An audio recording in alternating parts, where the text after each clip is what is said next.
Imagine Dizia lying next to him, and the world has gone quiet. No notifications, no lights, just his breath and yours, and in that silence you reach out, not to grab him physically, not to pull him closer, but to touch something far more intimate. Touch the part of him that no one else sees, not his body, his wound, that place he guards with bravado, with distraction, with sex that feels intense but never safe. You don't just stroke his skin, you touch the loneliness beneath his desire, and that is what no man forgets. They will call it obsession, they will call it addiction.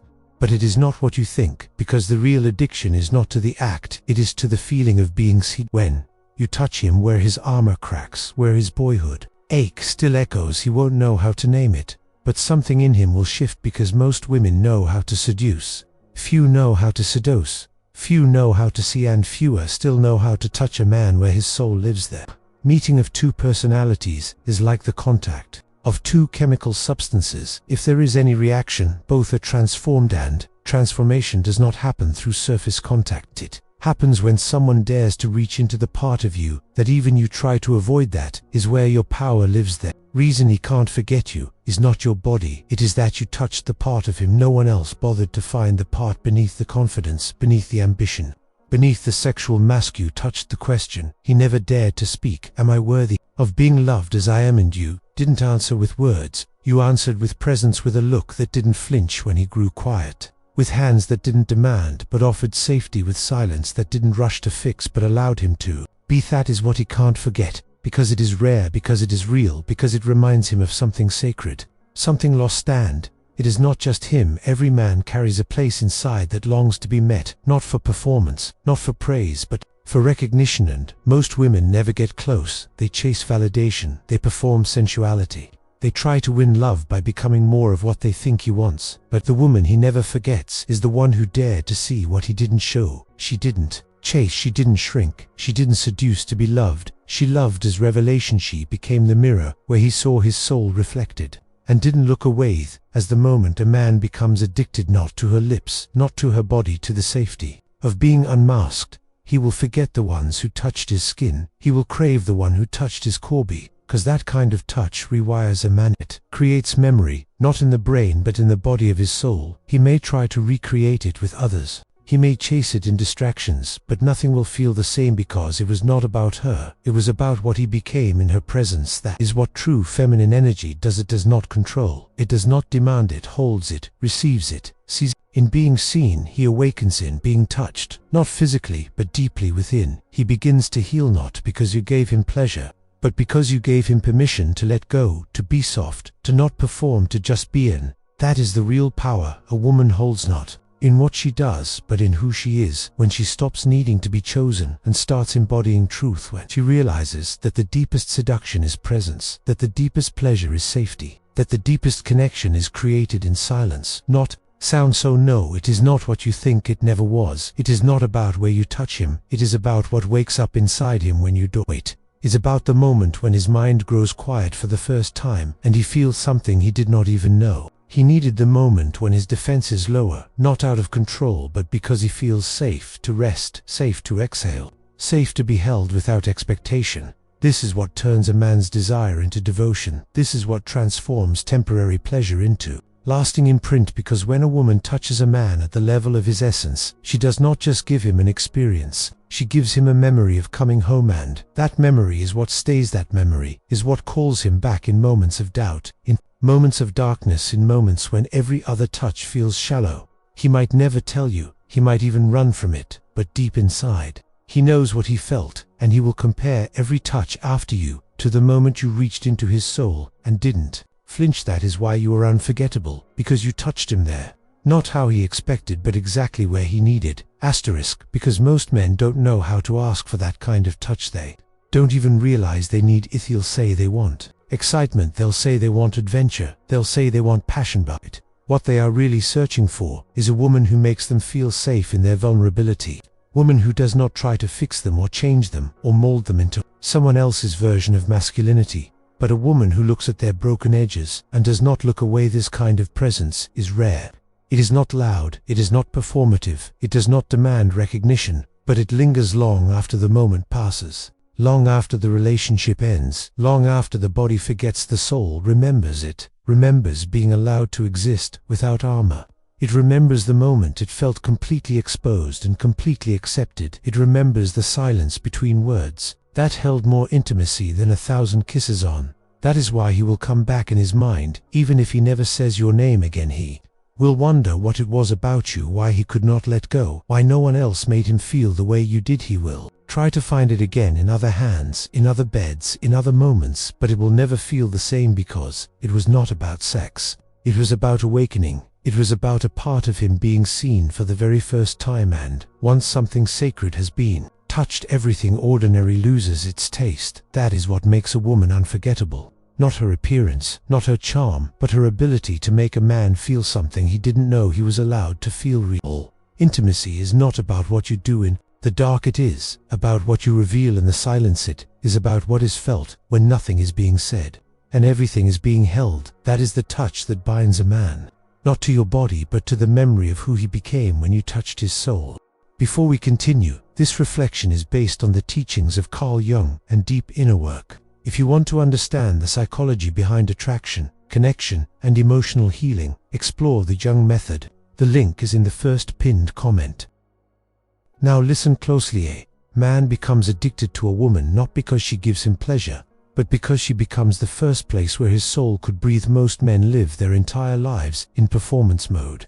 They are expected to be strong, to lead, to conquer, to provide, to stay silent when it hurts, and in that silence they forget how to feel, they forget how to receive, they forget how to be. So when a woman enters his life who is not trying to impress him, but instead allows him to exhale, everything inside him begins to melt. It is not her beauty that haunts him. It is not the way she moved or the words she said. It is the fact that in her presence he was no longer alone inside himself. For a moment he stopped needing to be the warrior, the achiever, the protector, and he remembered how to be the boy who still wants to be held. That remembrance is powerful because it bypasses logic, it bypasses physical attraction, it bypasses everything he thought he wanted, and it goes straight to the heart of what he truly needs. Touching a man there in the center of his emotional being is not something you can fake. It requires stillness, it requires self-awareness, it requires you to have touched your own soul first, because a woman who has not met her own wounds will try to fix his. She will try to love him into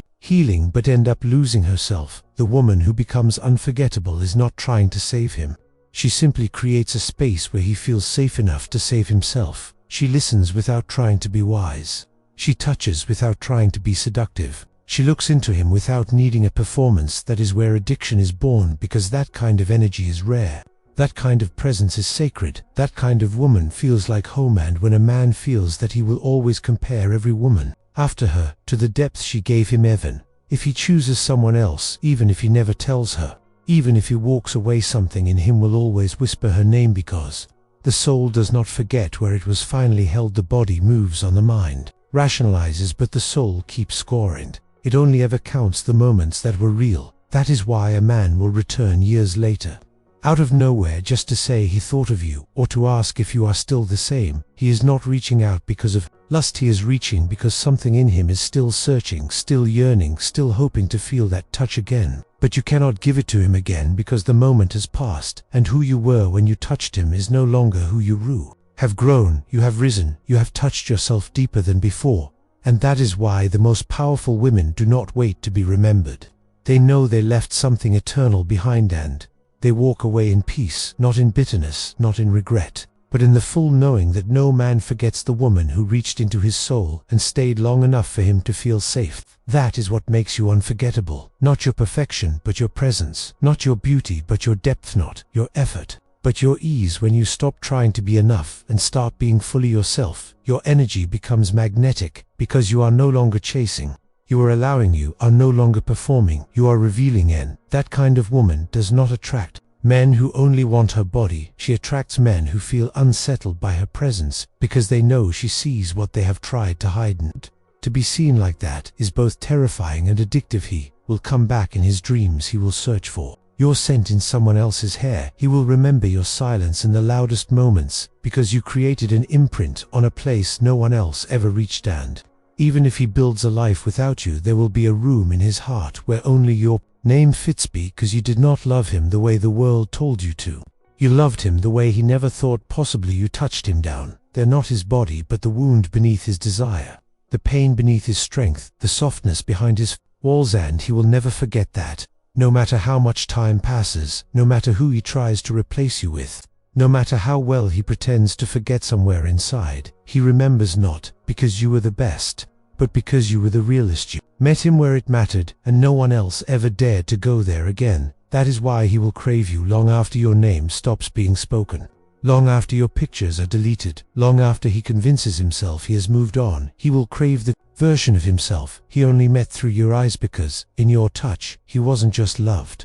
He was known, and being known is what every soul longs for, but most never find it who gave it freely, without needing to be everything, without demanding a promise, without making yourself small. You simply were, and in being you became unforgettable. And one day, he might try to explain. Eth might sit across from a friend or a therapist and speak of a woman he once knew, not with bitterness, not with regret, but with a quiet reverence. He will say, it felt different, that it was not about the way she looked or how she moved. It was something he could never quite describe, because it was not something that happened between bodies. It was something that happened between souls, and souls do not forget where they once felt alive. He may go on to marry someone else, he may build a life with routines and responsibilities, he may laugh and raise children and grow older, but there will always be moments, late at night or early in the morning, when silence creeps in and your memory returns, not as a face, not as a voice, but as a feeling, the feeling of being touched in a way that broke no boundaries,